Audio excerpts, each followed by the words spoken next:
जय श्री कृष्ण। जय श्री कृष्ण। पूजनीय गाय माता और प्लास्टिक की थैलियों के दुष्प्रभाव। ये सभी जानते हैं कि हमारी पूजनीय गाय माता में काफ़ी देवी देवताओं के दिव्य रूप और उनकी शक्तियों का निवास रहता है। सतयुग के समय में जब समुद्र का मंथन किया गया तब समुद्र से 14 रत्न निकले थे। उनमें से एक कामधेनु गाय भी प्राप्त हुई थी। वह गाय अपनी दिव्य शक्ति से मनचाहा फल मनुष्य को प्रदान करती है। इस मनोरथ पूरा करने वाली कामधेनु गाय को महर्षि वशिष्ठ को दे दिया गया था। द्वापर युग में भगवान श्री कृष्ण ने बाल्यकाल में गाय माता को पवित्र माना, उसको प्यार किया और उसकी सेवा की। उसके दूध से बने मक्खन को बड़े चाव से यशोदा मैया के प्यारे हाथों से काफी समय तक खाया और बड़े हुए। अतः गाय माता को पालनहार भी कहते हैं और जो कि सभी के लिए उपयोगी भी है।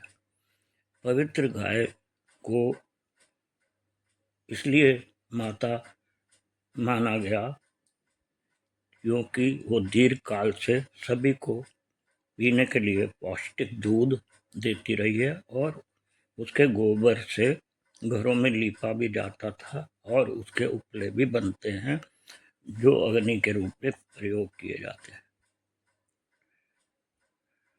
पुराने समय में श्रद्धालु साधु संतों और ब्राह्मणों को गायों को दान में देते रहे ताकि उनके आश्रमों में गाय माता की सेवा तथा देखरेख सुचारू रूप से हो सके और उनको आश्रम वालों को दूध मिलता रहे।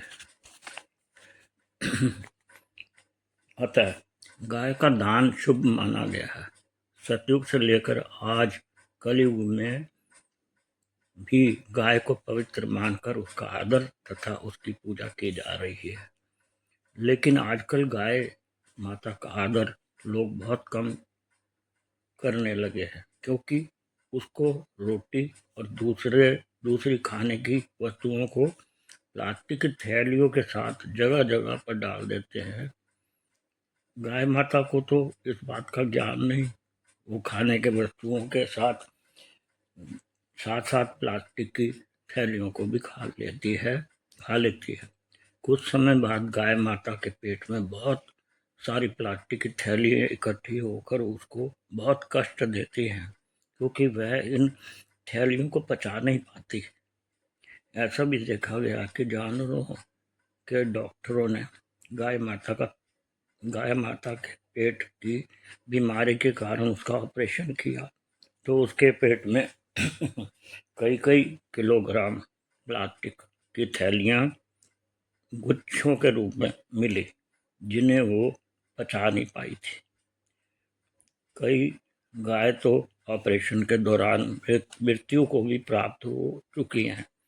ये एक घोर पाप के समान है क्योंकि लोग तो सोचते हैं कि हमने खाने की वस्तु गाय माता को देकर पुण्य कमा लिया, लेकिन वास्तव में प्लास्टिक थैली जो खाने के साथ खिलाई तो वह पुण्य कर्म की जगह पाप कर्म हो गया। शिक्षा। सभी लोगों को सुझाव है कि प्लास्टिक की थैली की जगह किसी एक साफ पेपर में गाय माता को रोटी या खाने की वस्तुओं को खिलाएं और यदि हो सके तो छोटे पेपर बैग में ले जाकर खिलाएं, जिस कारण गाय बैल को कोई भी किसी भी तरह की हानि ना पहुंचे और वो सुरक्षित रहें। परमेश्वर भी ऐसे पुण्य कर्मों से बहुत खुश होकर आपका कल्याण करेंगे। गाय माता की सेवा समझो, भगवान कृष्ण की सेवा समझो और आपका कल्याण होगा। सेवक हीरानंद मदान।